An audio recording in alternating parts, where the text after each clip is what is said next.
Hermanos, pues un gusto estar con ustedes nuevamente, estudiando la palabra de Dios y qué hermosos himnos, ¿verdad? Qué hermosos himnos. Yo ahorita casi me estaba soltando a llorar con el de Sublime Gracia.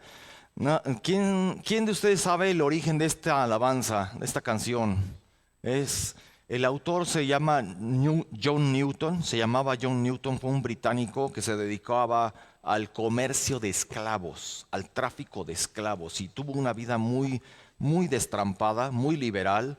Llegó a traficar esclavos y esclavas, mujeres, así que ya se imaginarán todo lo que hacían esos barcos con esa gente. Y él escuchó el Evangelio desde niño, de parte de su mamá. Y él, aún así, él no le importó, se dedicó a todo ese tipo de vida licenciosa de lo peor. Y fue en una tormenta tremenda donde él pensó que ya se iba a morir, que se iba a destruir su barco. Y él clamó al Señor y se acordó del evangelio que oyó de niño y que le enseñó su madre. Y todo lo que estamos oyendo en esa canción, Sublime Gracia, es lo que le pasó a él, lo que vivió él y cómo el Señor lo transformó. Entonces se me estaba haciendo un nudo de la garganta enorme, ¿no? Y cómo llegó el evangelio a Inglaterra y a los países anglosajones. Todo esto llegó gracias a que el evangelio se extendió a los gentiles. ¿Y cómo se extendió a los gentiles? Ahí lo podemos ver en el libro de Hechos, hermanos. Cómo se esparció el evangelio no solo a los judíos, sino a los judíos. Así que en esta ocasión, hermanos, vamos a estudiar el libro de Hechos. Y deseo que abran sus Biblias en Hechos en el capítulo 10 y ahí pónganle un separador. Vamos a estudiar por ahora el 10º capítulo del libro de Hechos. Ustedes saben, este libro histórico escrito magistralmente por Lucas, el médico, y dirigido a Teófilo, nos cuenta la historia, la vida y la obra de los apóstoles de Cristo, así como de los primeros años de la iglesia primitiva, ¿no es cierto? Y quiero que veamos una historia muy particular, que es la del soldado Cornelio y la del apóstol Pedro, a quien el Señor llamó a ser pescador de hombres, ¿no? Varios de ustedes han leído la historia, pero esta vez vamos a estudiarla detenidamente. Y antes de leerlo, veamos un poquito de contexto histórico, ¿les parece? ¿Qué estaba sucediendo en aquel momento? ¿Qué estaba sucediendo, hermanos? En capítulos anteriores a Hechos 10, en capítulos anteriores tenemos a Pedro y a Juan predicando en Jerusalén en el gran día del Pentecostés. Ustedes lo saben, la historia. Y todo esto sucede aproximadamente del año 30 al 35 después de Cristo. Al año siguiente conocemos el famoso martirio de Esteban, que muere apedreado. Y conocemos la historia de Saulo de Tarso. Ahí aparece por primera vez Saulo de Tarso, quien persigue a los cristianos durante unos 3 años hasta que Cristo lo llama y cambia su nombre a Pablo, ¿no? Y luego ya vemos los inicios del apóstol Pablo. Pero luego regresamos a Pedro y ya a finales del capítulo 9, en el versículo 32, en el 9:32, tenemos solo al apóstol Pedro quien cura a un tal Eneas, que era paralítico. Al ver este milagro, ¿qué pasa? Todos los que habitaban en Lida y en Sarón se convierten al Señor. Y gloria a Dios por eso, ¿no es cierto? Más adelante una discípula llamada Tabita o Dorcas se enferma. No, es que nuestra perrita se llama Tabita, pero no es. Tabita o Dorcas, esta mujer se enferma y muere. Llaman a Pedro y él, con el poder de Dios, resucita a esta mujer. En el versículo 42, ahí en el Hechos 9:42, que dice que fue notorio en toda Jope y muchos creyeron en el Señor. Y aconteció que se quedó muchos días en Jope en casa de un cierto Simón Curtidor. Y ahí es donde empieza nuestra historia. Y todo está sucediendo algunos años después del famoso día del Pentecostés, ¿no es cierto? Así que, hermanos, leamos Hechos 10, tan solo los primeros 23 versículos. Agarré una porción larga porque es un suceso histórico, no es una carta doctrinal. Por eso vámonos con muchos versículos. Y está muy bonita esta historia. Amén. Hechos 10. Había en Cesarea un hombre llamado Cornelio, centurión de la compañía llamada La Italiana, piadoso y temeroso de Dios con toda su casa, y que hacía muchas limosnas al pueblo y oraba a Dios siempre. Este vio claramente en una visión, como a la hora novena del día, que un ángel de Dios entraba donde él estaba y le decía: Cornelio. Él, mirándole fijamente y atemorizado, dijo: ¿qué es, Señor? Y le dijo, tus oraciones y tus limosnas han subido para memoria delante de Dios. Envía pues ahora hombres a Jope y haz venir a Simón, el que tiene por sobrenombre Pedro. Este posa en casa de cierto Simón curtidor, que tiene su casa junto al mar. Él te dirá lo que es necesario que hagas. Ido el ángel que hablaba con Cornelio, este llamó a dos de sus criados y a un devoto soldado de los que le asistían, a los cuales envió a Jope después de haberles contado todo. Versículo 9.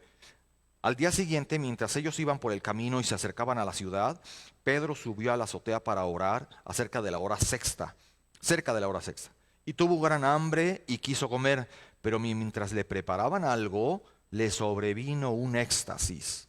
Y vio el cielo abierto y que descendía algo semejante a un gran lienzo que atado de las cuatro puntas era bajado a la tierra, en el cual había de todos los cuadrúpedos terrestres y reptiles y aves del cielo. Y le vino una voz, levántate Pedro, mata y come. Entonces Pedro dijo, Señor, no, porque ninguna cosa común o inmunda he comido jamás. Volvió la voz a él la segunda vez, lo que Dios limpió, no lo llames tú común. Esto se hizo 3 veces y aquel lienzo volvió a ser recogido en el cielo. Y mientras Pedro estaba perplejo dentro de sí sobre lo que significaría la visión que había visto, he aquí que los hombres que habían sido enviados por Cornelio, los cuales preguntando por la casa de Simón, llegaron a la puerta. Y llamando, preguntaron si moraba allí un Simón que tenía por sobrenombre Pedro. Y mientras Pedro pensaba en la visión, le dijo el Espíritu, he aquí 3 hombres te buscan. Levántate pues y desciende y no dudes de ir con ellos porque yo los he enviado. Entonces Pedro, descendiendo a donde estaban los hombres que fueron enviados por Cornelio, les dijo, he aquí, yo soy el que buscáis. ¿Cuál es la causa por la que habéis venido? Ellos dijeron, Cornelio el centurión, varón justo y temeroso de Dios y que tiene buen testimonio en toda la nación de los judíos, ha recibido instrucciones de un santo ángel de hacerte venir a su casa para oír tus palabras. Entonces, haciéndoles entrar, los hospedó. Y al día siguiente, levantándose, se fue con ellos y le acompañaron algunos de los hermanos de Jope. Hasta ahí. Por el momento vamos a parar ahí y luego el siguiente domingo, que Dios me permita estar con ustedes, concluiremos el resto del capítulo. Lo que ya leímos vamos a analizar detenidamente, que es muy extenso, porque es medio capítulo, así que acomódense bien, hermanos. Si quieren ponerse de pie, si quieren ir al baño, adelante, pero vamos a empezar. Así que veremos por hoy los 2 primeros puntos, son 3 puntos. Por hoy vamos a ver los 2 primeros puntos y la siguiente lección vamos a ver el tercer punto. Los 2 primeros puntos es, Dios habla a Cornelio sobre el apóstol Pedro, Dios habla a Cornelio sobre Pedro, y la segunda es la visión de Pedro sobre el lienzo. La segunda es la visión de Pedro sobre el lienzo. El tercero es el encuentro sobre Pedro y Cornelio, pero eso es en el siguiente. Solamente el punto que sigue, el tercero es la siguiente. Las primeras 2, Dios habla a Cornelio sobre el apóstol Pedro. Y ahorita vamos a hablar de este punto. Comenzamos. Había en Cesarea, ¿qué es Cesarea? Bueno, pues Judea o Jerusalén tenía una provincia romana y Cesarea era su capital. Como acá, en la Ciudad de México es capital de toda la República Mexicana, ¿no? Cesarea era la capital de Judea y se encontraba a la orilla del mar Mediterráneo, el famoso mar Mediterráneo que siempre está a la izquierda de todo el lugar donde suceden los hechos, ¿no? Y estaba a 50 kilómetros al norte de Jope. Jope es el lugar donde Pedro curó a Tabita, ¿no? Ahí, por cierto, en Cesarea vivía Felipe, uno de sus discípulos, ¿sabían? En Hechos 21:8 se nos relata, al día siguiente partimos y llegamos a Cesarea y entrando en la casa de Felipe, el evangelista, que era uno de los 7, nos quedamos con él, ¿ya ven? Ahí vivía nuestro querido siervo de Dios, Felipe. También ahí en Cesarea encontramos el cuartel general del mero gobernador romano y la sede del procurador de Samaria. Ahí está en Cesarea. 32 de estas unidades de aquel ejército romano estaban estacionadas y esparcidas en las diferentes provincias del imperio. Estaban compuestas de voluntarios italianos y fueron consideradas las tropas romanas más leales de su tiempo, ¿sabían? Eran consideradas las tropas romanas más leales. y cada unidad tenía 60 oficiales en el ejército romano. Cada unidad, 60 oficiales en el ejército romano. Así que un hombre llamado Cornelio era uno de esos 60 oficiales. Y él estaba a cargo de 100 hombres de la compañía con el nombre de La Italiana. Así se llama su nombre. Tiene un nombre como de una vinatería, panadería, ¿no? La Italiana. A la que se componía de 6,000 hombres en total. 60 por 10, 6,000 hombres en total. El historiador romano Polibio describió a los centuriones como esto. Fíjense lo que dice, y cito. Polibio describió a los centuriones como gentes no tanto aventureros, temerarios, sino líderes naturales de espíritu firme y apacible. Igualitos a la policía mexicana, ¿no? A los patrulleros de la Ciudad de México, ¿no es cierto? Continúa Polibio. Los centuriones no eran tanto hombres que iniciarían ataques y abrirían la batalla, sino hombres que protegerían su tierra cuando los derroten y presionen con más fuerza, y además eran hombres que estaban listos para morir en sus puestos. Así igualitos a nuestros polis, ¿verdad? Así que los centuriones eran hombres humanamente admirables de la cultura romana. Y por si fuera poco, noten que el Nuevo Testamento habla muy bien de los centuriones, muchas veces. Por ejemplo, cuando uno de ellos pide a Jesús que sane a su criado en Mateo 8, ¿lo recuerdan? También más adelante en Mateo 27:54 dice que el centurión y los que estaban con él custodiando a Jesús en la crucifixión, cuando vieron el terremoto y las cosas que sucedían, se asustaron mucho y dijeron, en verdad, este era hijo de Dios. Varios centuriones se convirtieron a Cristo durante la historia. Pero comprendamos también, hermanos, el contexto para sorprendernos más con este pasaje. Hay algo muy interesante. Un judío patriótico de aquel día no toleraba a esas gentes. Un judío patriótico no toleraba a esas gentes. Había una aversión de los judíos hacia los... Mira, la aversión que tenían los judíos hacia los samaritanos era insignificante en comparación con su odio por los gentiles en general. O por los gentiles en general. Y prueba está en el odio que el profeta Jonás le tenía a los asirios, ¿sí o no? Así que Cornelio, aparte de ser un gentil y descendiente de paganos, por si fuera poco, como era un siervo tan leal a Roma, ¿qué hacía Roma con los judíos? ¿Cómo tenían los judíos a Roma? En la opresión, ¿no? Y luego Cornelio, siervo tan leal de Roma y de los opresores de Israel, casi cada judío patriótico de ese día tendría prejuicios fuertísimos contra un hombre como él, ¿no? Era obvio. Sin embargo, Cornelio, más que un soldado, fue una excepción a la regla. Hermoso, ¿no? Una excepción a la regla. Y dice ahí que un hombre piadoso, un hombre que oraba a Dios siempre y que hacía muchas limosnas a los necesitados. También dice que era un estudiante devoto del judaísmo, aunque él mismo no fuese parte de la cultura principal judía, ¿no? Piénsenlo, hermanos. Esto que hacía Cornelio no era muy común. No era muy común conociendo la historia, ya que como un ciudadano típico del lugar, Cornelio, había sido expuesto a la filosofía liberal griega y a los dioses romanos. Ustedes saben, Júpiter, Augusto, Madre, la diosa Venus. A todos esos dioses fue expuesto Cornelio desde su niñez, seguramente. Sin embargo, en algún momento de su vida, alguien seguramente le expuso de la ley de Dios, donde sabemos que el Dios vivo y verdadero no comparte su gloria con nadie. Amén. Así que Cornelio seguramente en algún punto de su vida decidió rechazar todos esos dioses paganos para seguir la fe de Abraham. Así que podríamos decir que Cornelio estaba en una categoría de lo que los judíos llamarían gentiles temerosos de Dios. Así los tenían ellos, gentiles temerosos de Dios. Y bueno, ¿qué pasaba en la mente de los judíos de aquella época con respecto a esos gentiles? ¿Qué pasaba? Bueno, quizás algunos los respetaban, ¿no? Pero no podían realmente compartir su vida, ni sus hogares, ni su comida con ellos, porque en realidad seguían siendo gentiles y no judíos de sangre, ni judíos convertidos. Seguían ahí la distancia. ¿Notan la magnitud, hermanos? La magnitud del prejuicio y de la barrera cultural tan profunda que había. Para que la iglesia primitiva no se quedara como una pequeña logia del judaísmo, era necesario una cosa, hermanos. Era necesario atravesar esas barreras, como lo vemos en el libro de Hechos. Y ya vemos aquí en este libro cómo la barrera que separaba a los judíos de los samaritanos se había traspasado a través de los ministerios de Felipe, de Pedro y de Juan. ¿Y qué? ¿Qué pasó? Resultando en cantidades de samaritanos convertidos. Y gloria a Dios por eso nuevamente. Así que vamos al versículo 3.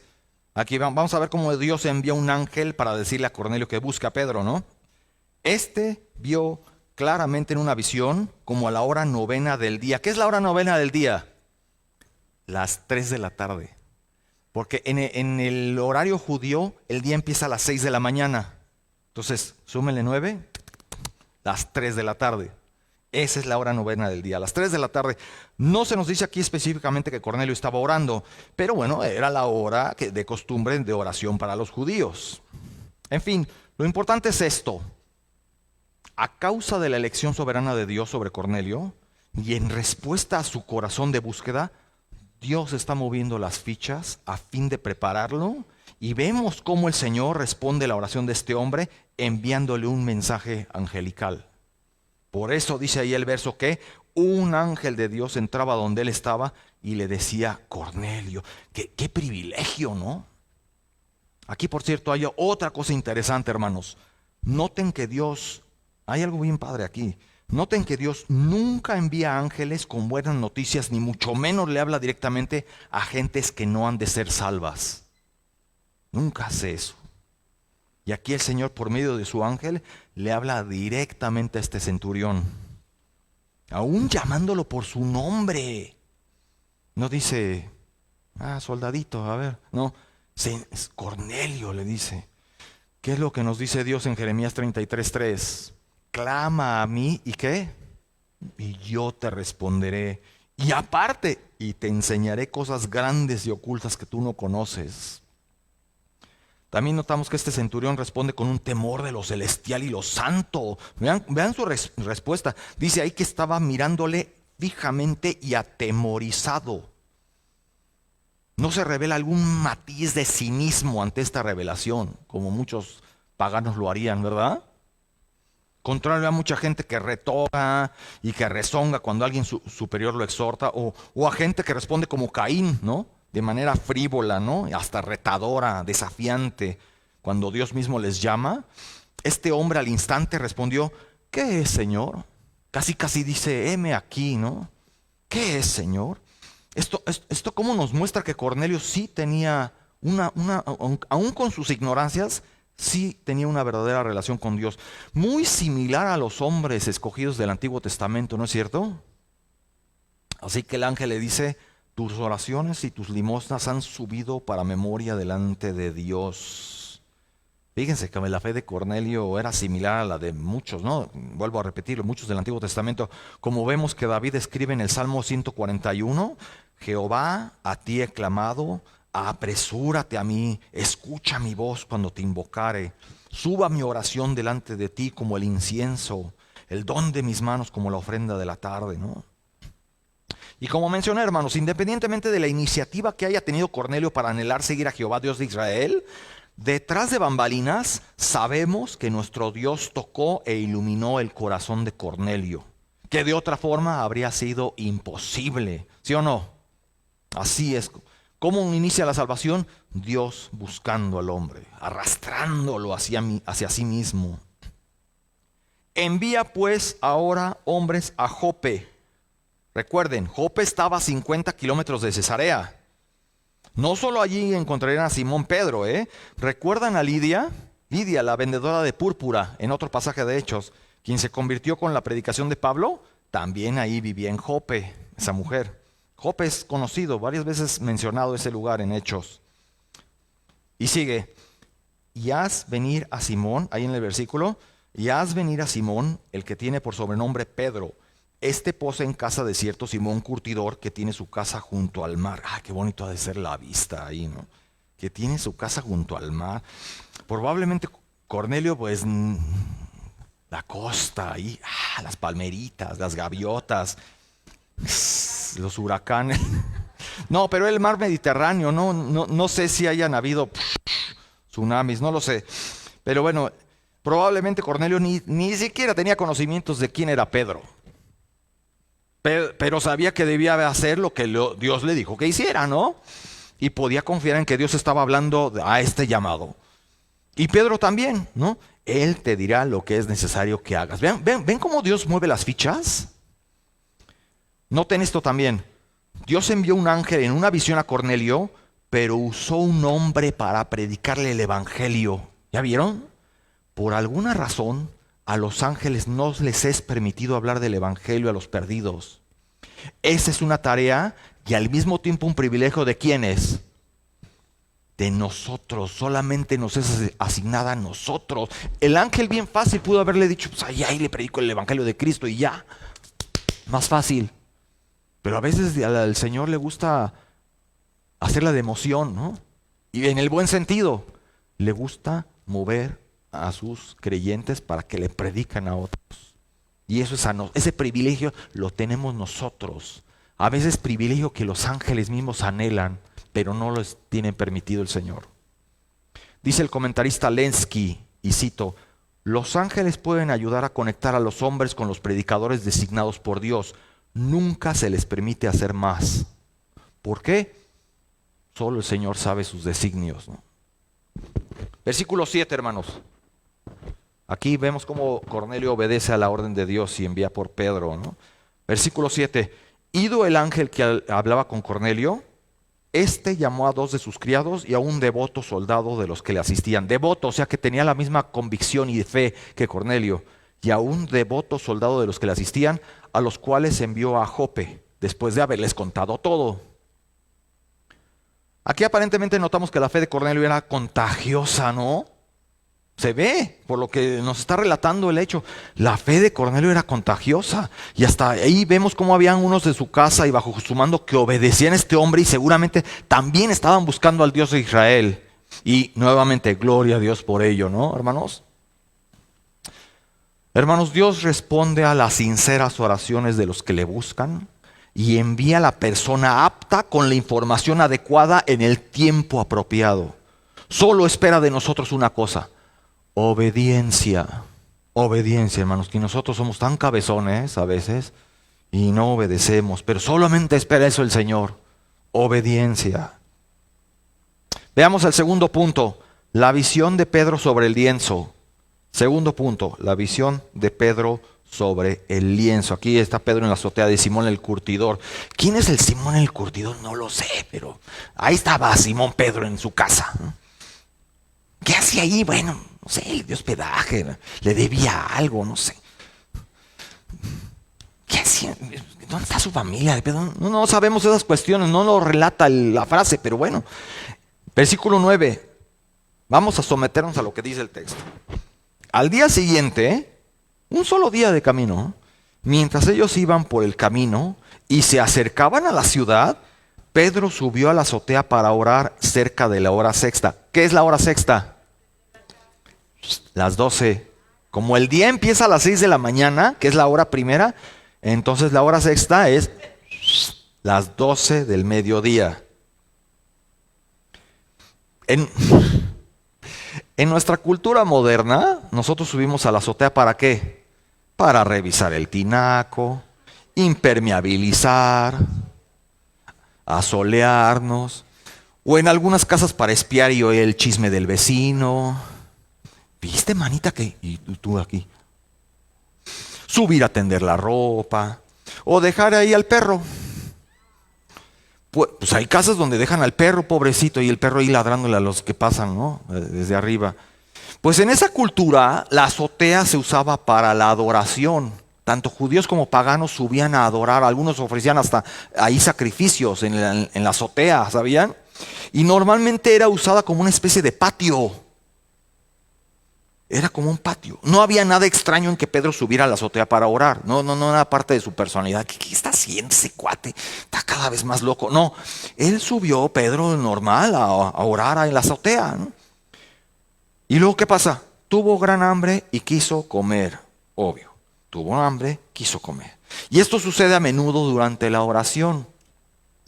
Las distracciones en nuestro cuerpo vienen mientras intentamos dirigirnos a Dios, muchas veces, ¿sí o no? Sin embargo, Dios usó estas distracciones para hablarle a Pedro, así que mientras le preparaban algo, le sobrevino un éxtasis. ¿Qué hambre habrá tenido que le sobrevino un éxtasis? Quizás su hambre le hizo poner más atención. Conmigo sucedería lo contrario, ¿eh? Mientras más hambriento, más distraído, ¿eh? Pero su hambre le hizo enfocarse a Pedro. Y vean, versículo 11.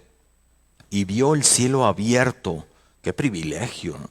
Que descendía algo semejante a un gran lienzo, que atado de las 4 puntas era bajado a la tierra, en el cual había de todos los cuadrúpedos terrestres y reptiles y aves del cielo. Aquí está viendo Pedro todo tipo de animales puros e impuros. De eso se trata la visión.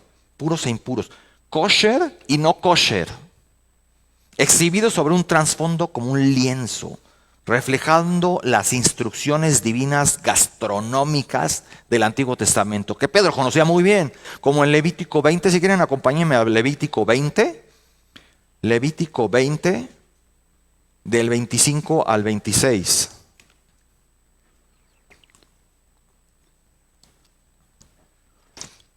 Aquí vemos una de las leyes gastronómicas que Dios le dio a Moisés. Levítico 20 del 25 al 26. Por tanto, vosotros haréis diferencia entre animal limpio e inmundo, y entre ave inmunda y limpia, y no contaminéis vuestras personas con los animales, ni con las aves, ni con nada que se arrastra sobre la tierra, los cuales os he apartado por inmundos.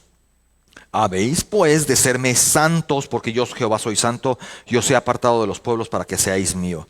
¿Ya vieron cómo hay animales puros e impuros? Entonces Pedro está viendo eso en la visión. Y le vino una voz, regresamos al pasaje, hermanos, y le vino una voz que le dijo: levántate, Pedro, mata y come. Obviamente esto iba en contra del compromiso de Pedro como judío, ¿no? Nunca comer nada que no fuera kosher. Seguramente entre todos los cuadrúpedos terrestres, reptiles y aves, habían animales incluidos que a sus ojos no eran puros, ¿verdad? Por cierto, hermanos, no sabemos exactamente cómo fue esto para Pedro. Es muy poco común que Dios hable con una voz audible. Con más frecuencia Dios habla a nuestro hombre interior, ¿sí o no? Pero ahí en ese entonces, para que la Biblia estuviera completa y escrita, posiblemente fue literal. No sabemos cómo fue. Por ejemplo, el comentarista Lovett dice, y cito: Dios no necesita de que las ondas sonoras lleguen al tímpano para hablar a un hombre. Cuando le complazca, puede hablar directamente a la mente de uno donde se interpretan las ondas sonoras. Puede ser así. No sabemos cómo le habló el Señor a Pedro.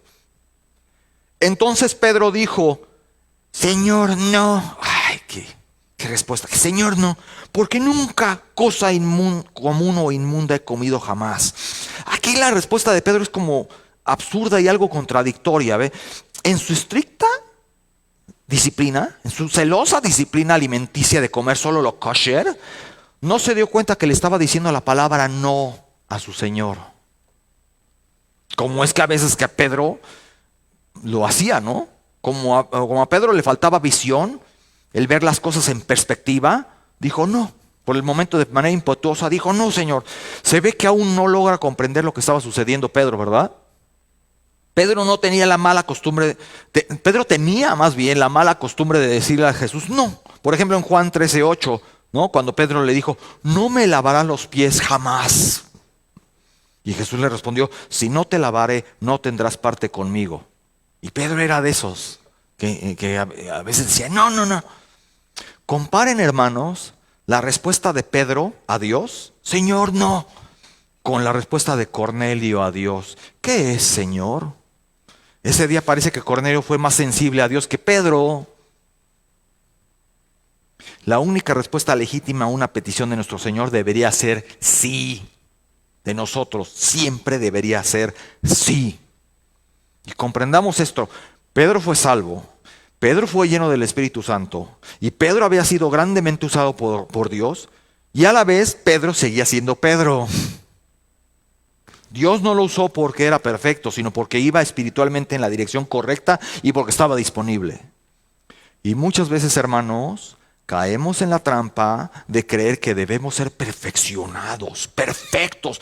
¿Para qué? O hasta que Dios pueda usarnos. Solamente siendo perfectos Dios me va a usar. ¿Recuerdan al león Aslan y el príncipe Caspian en las Crónicas de Narnia? Hay una parte muy bonita de la historia del príncipe Caspian. Hay Aslan, el león, representa a Cristo y este llama al príncipe. Y Caspian le dice, Señor, aún siento que no estoy listo. A lo que el león le responde, pues precisamente por eso es por lo que te llamo. ¿Cuánto tiempo más tiene que pasar para que el Señor nos pueda usar, hermanos? ¿Vamos a seguirle diciendo no, espérate, Señor? Como hizo Pedro. Espérate, ¿cuánto espérate? Va a esperar el Señor. Volvió la voz a él la segunda vez. Lo que Dios limpió, o sea, declarado sano, desinfectado, puro, no lo llames tú común. No lo llames tú impuro, impío, inaceptable a Dios. Esto se hizo 3 veces y aquel lienzo fue recogido en el cielo. O sea, para enfatizarlo de manera más profunda, Dios repite esta visión. Y Pedro debía considerar esto como algo bien importante, porque todo esto tenía un doble significado. ¿Cuál es? En el lado negativo, para Pedro, significaba que se iba a abolir toda restricción dietética del Antiguo Testamento. Y que estas características para los judíos ya no eran de su agrado, ya que Dios estaba juntando a judíos y gentiles en la iglesia, no manteniéndolos separados. ¿Están entendiendo, hermanos? Eso era. Y en el lado positivo, esta visión representaba la inclusión en un solo cuerpo, tanto de gentiles simbolizados por los animales impuros, como los judíos que eran simbolizados por los animales puros. Eso era. Ahora veamos el versículo 17. Aquí Dios le hace saber a Pedro la llegada de los mensajeros de Cornelio. Vean, mientras Pedro estaba perplejo dentro de sí sobre lo que significaría la visión que había visto, pues obvio, ¿no? La propia admiración de Pedro le duró poquito en ese momento. Pues cuando terminó la visión, he aquí los hombres que habían sido enviados por Cornelio, los cuales preguntando por la casa de Simón, llegaron a la puerta, ¿no?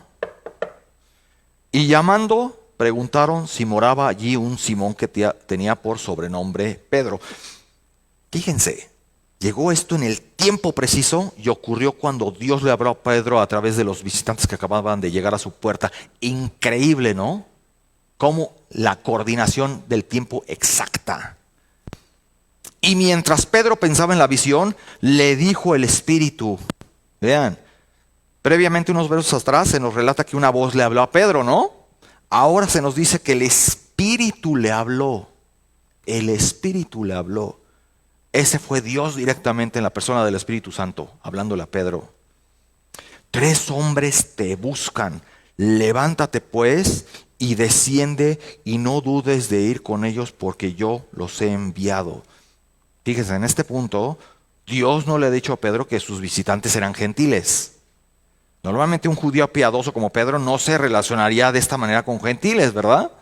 Sabiendo esto y conociendo la resistencia previa de Pedro, Señor, no. Dios simplemente sorprende a Pedro con el conocimiento de que estos hombres eran gentiles, eran paganos. Todo lo que Pedro necesitaba saber era que lo que el Espíritu dijo, yo los he enviado. Casi yo los envié, ¿y a ti qué? ¿No? Ya deja a un lado tu prejuicio, yo los envié. La visión de Pedro, hermanos, significa que no debía ver a los gentiles como inferiores, a quienes Dios no iba a redimir. Y antes de tener esa visión, Pedro creía que un oficial romano gentil no podía aceptar a Cristo.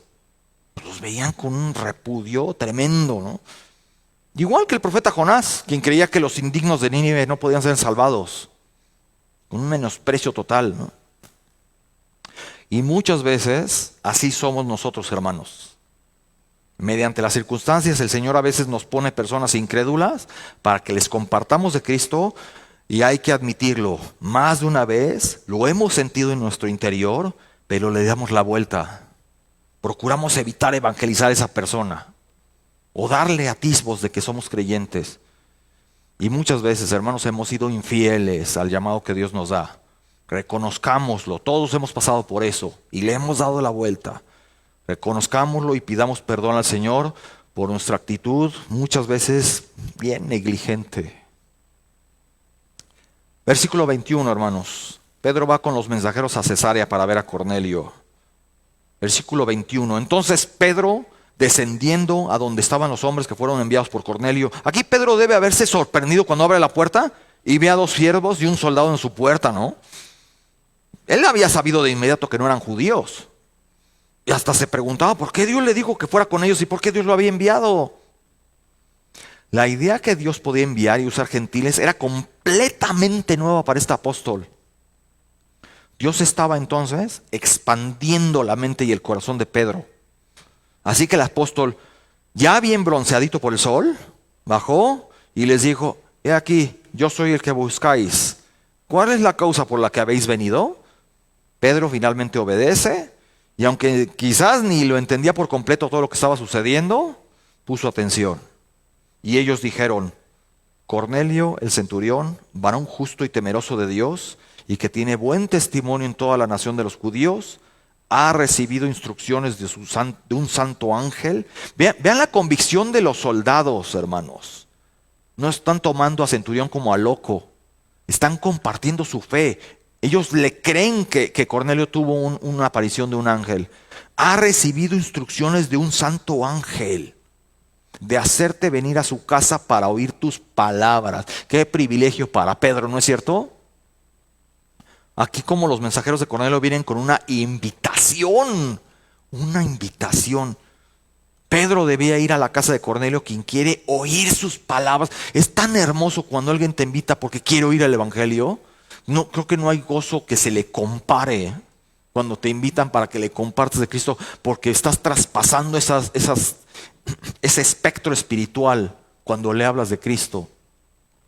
Así dice MacArthur: cuando tú hablas la palabra de Dios, es como si cortaras con un cuchillo esas huestes espirituales de maldad ante esa persona para que penetre en su corazón. Es hermoso, hermanos. Pedro debía ir a la casa de Cornelio, quien quiere oír sus palabras, por supuesto, y pues es una invitación que Pedro no podía dejar pasar, ¿o sí?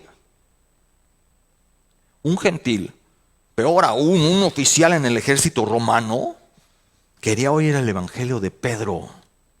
Pedro nunca había hecho algo así antes en su vida. ¿Cómo responderá? Es más, posiblemente nunca había dejado pasar la noche a gentiles. Ese es otro punto, hermanos. Dejar pasar la noche a gentiles. ¿Cómo respondes tú, hermano, hermana, cuando oyes a alguien decir implícitamente que quiere conocer alguna verdad bíblica y no tiene a nadie quien le guíe o que le explique?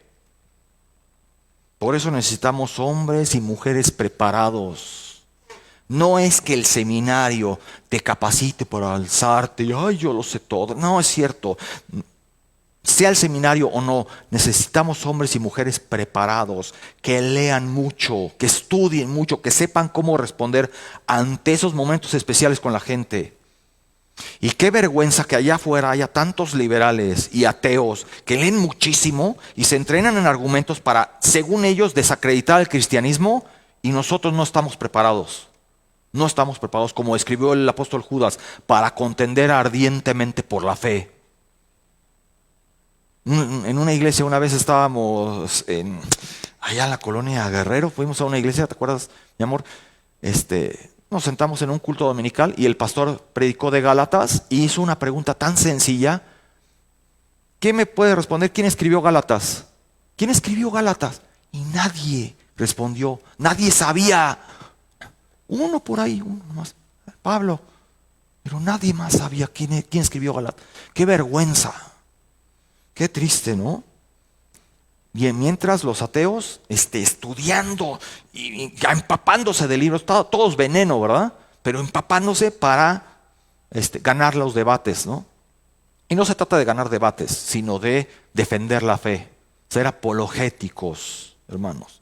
Así que podemos ver el cambio en el corazón de Pedro por la manera que entonces, haciéndoles entrar, los hospeda. Hospedó. Hospedar viene de shenizo, el griego shenizo, que es literalmente recibir como invitado. Y Pedro no solo les da una habitación a estos visitantes gentiles, sino les hizo sentir bienvenidos. Y todo eso lo hizo contra las costumbres del pueblo judío de ese día. Qué maravilla, ¿no? Cómo se está destruyendo los paradigmas de Pedro en su cabeza. Dice un comentarista, James Montgomery Boyce, comenta algo muy bueno y dice: normalmente un judío habría dicho, bueno, es un placer conocerlos, pero necesitan quedarse aquí fuera de la calle, no pueden entrar. O podría haber dicho, si van más adelante por la calle encontrarán una posada donde pueden quedarse. Ningún judío ortodoxo invitaría a gentiles a quedarse en su casa, dice Boyce. Ningún judío ortodoxo invitaría a gentiles a quedarse con ellos. No se habría sentado en la misma mesa con ellos. No tendría convivio con ellos. Era prohibido. Eso dice el comentarista Boyce. Pero Pedro lo hizo. Y al día siguiente, levantándose, se fue con ellos. Vean cómo Pedro está mostrando que la obra de Dios en su corazón había roto todo prejuicio y barrera divisoria. La barrera entre judíos y gentiles.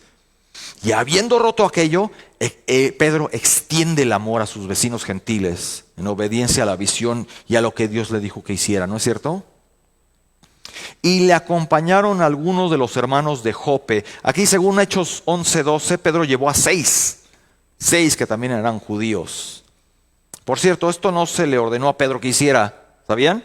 Pero este detalle, hermanos, esta decisión aparentemente insignificante de Pedro, que no tuvo instrucción divina específica, nos muestra cómo Dios dirige a los creyentes por medio de sus propios deseos. A veces algo nos hace desear algo y aportar a la causa cuando estamos haciendo la obra del Señor. Como dice el Salmo 37, famoso Salmo 37 del 4 al 7. Salmo 37 del 4 al 7, ustedes conocen el primer versículo 4. Deleítate a sí mismo en Jehová, ¿y qué? Y Él te concederá las peticiones de tu corazón. Solitos tus deseos van a ir acorde con la voluntad de Dios. ¿Qué dice el versículo 5? Encomienda a Jehová tu camino y confía en Él, ¿y qué? Y Él hará. Exhibirá tu justicia como una luz y tu derecho como el mediodía. El versículo 7, precioso. Guarda silencio ante Jehová y espera en Él. O sea, sereno, moreno. No te precipites. Guarda silencio ante Jehová y espera en Él. No te alteres con motivo del que prospere en su camino por el hombre que hace maldad. Si ya me estoy extendiendo más. Bueno, un comentarista anónimo nos dice esto, y cito: siglos atrás, otro judío había venido a Jope con un mensaje solemne de su Dios que fue encargado para llevarlo lejos a los gentiles. Ese fue nada menos que Jonás, el profeta, quien tomó un barco de Jope y rehusó obedecer al llamado divino. Qué contraste, ¿no? Y es cierto, Jonás huyó del llamado de Dios pensando que podía escapar del Señor y no compartió el corazón de Dios por los perdidos. Y Pedro estaba dispuesto a reexaminar sus tradiciones y prejuicios a la luz de la palabra de Dios y compartió el corazón de Dios por un mundo perdido. Algunos son más como Pedro y otros son más como Jonás. Así de simple. Y hermanos, ya vamos a acabar este pasaje. Hermanos, a los gentiles se les veía a menudo como inmundos. En cambio, la visión de Pedro significaba que no debía ver a los gentiles como inferiores, a quienes Dios no redimiría jamás. A menudo yo leo comentarios de incrédulos criticando a cristianos diciendo que nosotros nos creemos moralmente superiores. Nos atacan y nos dicen eso, que por tener la religión correcta, es que lo analizan ellos sin el Espíritu, ¿no? Por tener ellos la religión disque correcta según ellos, nos creemos moralmente superiores. Y nunca debemos tener esa actitud. Nunca. Porque si no fuera por la gracia de Dios, nosotros estaríamos igual o incluso peor que ellos, que muchos de ellos. ¿Sí o no, hermanos? Recuerden toda la lista de adjetivos que Pablo escribió a los creyentes de Corinto sobre los que no heredarán el reino de Dios. Toda la lista, ¿no? Ni los injustos, ni los fornicarios, ni los idólatras, ni los adúlteros, ni los afeminados, ni los LGTB, ni los ladrones, ni borrachos, ni maldicientes. Pero luego, ¿qué dice Pablo? Luego les dice, y esto erais algunos, ustedes eran parte de todo eso que hacían, mas ya habéis sido lavados, Ya habéis sido santificados, ya habéis sido justificados en el nombre del Señor Jesús y por el Espíritu de nuestro Dios. ¡Qué belleza, man! Así que Pedro, ¿qué es lo que hizo? Fue en contra de las costumbres y tradiciones de Israel. Fue en contra de las costumbres y tradiciones de Israel, pero no en contra de la palabra de Dios. Ahí está la diferencia. Se liberó de esos prejuicios, de la tradición, y obedeció a Dios. Y posiblemente en este mismo momento Dios llenó el corazón, en ese mismo momento Dios llenó el corazón de Pedro con un entendimiento de que, aunque el Antiguo Testamento decía que el pueblo de Dios no debía ser como sus vecinos paganos, también decía que Dios quería que su pueblo fuera una luz para sus vecinos que no conocían al Dios verdadero, ¿sí o no? Y así es, mis hermanos, como Dios, como nosotros debemos tratar a los incrédulos, humanamente, a todos, incluyendo a los LGTB, ya que aunque no estaremos nunca de acuerdo con su filosofía, ni estilo de vida, ni con sus valores morales, que ellos sientan que no los despreciamos ni discriminamos como personas, ojo, como personas, sino todo lo contrario, ellos van a sentir la diferencia. Había un cuate del colectivo que tuvo un debate con hermanos como Miguel Núñez y ¿cómo se llama? Sugel Michelén y varios. Y él dijo, él saliendo del debate dijo, nunca había tratado con personas que se dirigieran a mí y me trataran con tanto respeto. Impacto en su vida, ¿no? Hubo otro líder del colectivo LGTB ahí en Los Ángeles, California, que ya tenía meses de vida, ¿no? Le quedaban unos meses porque tenía SIDA, tenía eso. Y le recomendaron, ¿dónde puedo? Necesito un mensaje de esperanza porque no sé qué hacer, no puedo enfrentar la muerte. Y le dijeron, ve a la Grace Community Church. ¿Cómo ves? El cuate era californiano, bueno, le quedaba no muy lejos y que va a Grace. Y oye al pastor MacArthur predicar del Salmo 107. O sea, ni siquiera era el mensaje aparentemente de ese colectivo, ¿no? No habló para nada de eso. El cuate oyó a MacArthur predicar el Salmo 107 y algo conectó con él de ese salmo y cayó a los pies de Cristo. Y luego fue directamente con el pastor MacArthur y le explicó toda su situación, sus angustias, para que le explicara con más detalle cómo podía recibir a Cristo. Poquito tiempo después, una semana después, se bautizó. Se convirtió, se bautizó y llamó a sus amigos del colectivo para que vieran su transformación en la iglesia. Y unos meses después falleció. Y tenía como 30 años el joven. Falleció, pero para impacto de sus amigos. ¿Ven cómo la palabra de Dios hace todo? Y era el Salmo 107, que aparentemente no tiene nada que ver con lo que esos cuates hacen. Pero vean cómo la palabra hace todo y transforma las vidas, ¿no? Y es parte de nuestro testimonio nosotros para esas gentes que consideramos, no, escándalo, no. Nuestro testimonio con esas gentes es para dos cosas, hermanos. Para no darles armas para que blasfemen contra Dios, ni sigan expandiendo su hostilidad contra los cristianos. ¡Qué mensaje de odio! Para que no sigan diciendo esas tonterías. Y para que Dios redarguya sus corazones y alguno de ellos se interese en venir a la fe. ¿No es así?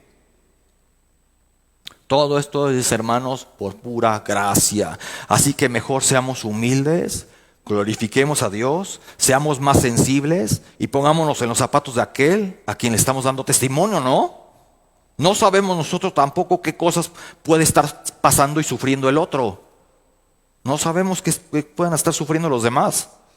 La próxima vez, hermanos, vamos a continuar nuestro estudio, donde entonces vamos a ver cómo Pedro, el soldado y sus criados y los hermanos de Jope entran en Cesarea, donde dos mundos estarían a punto de encontrarse de manera preciosa. Los esperamos el próximo domingo. Si Dios me permite, continúo y termino este estudio.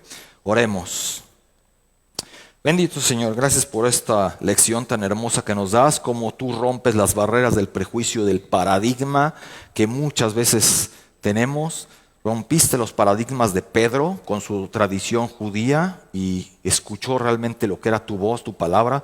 Y nosotros también, hermano, Señor, nosotros, todos los hermanos, tenemos algún prejuicio, algún paradigma contra alguien y tú los rompes, Señor, porque en ti no hay judío ni griego, Señor. No hay esclavo ni libre, no hay hombre ni mujer.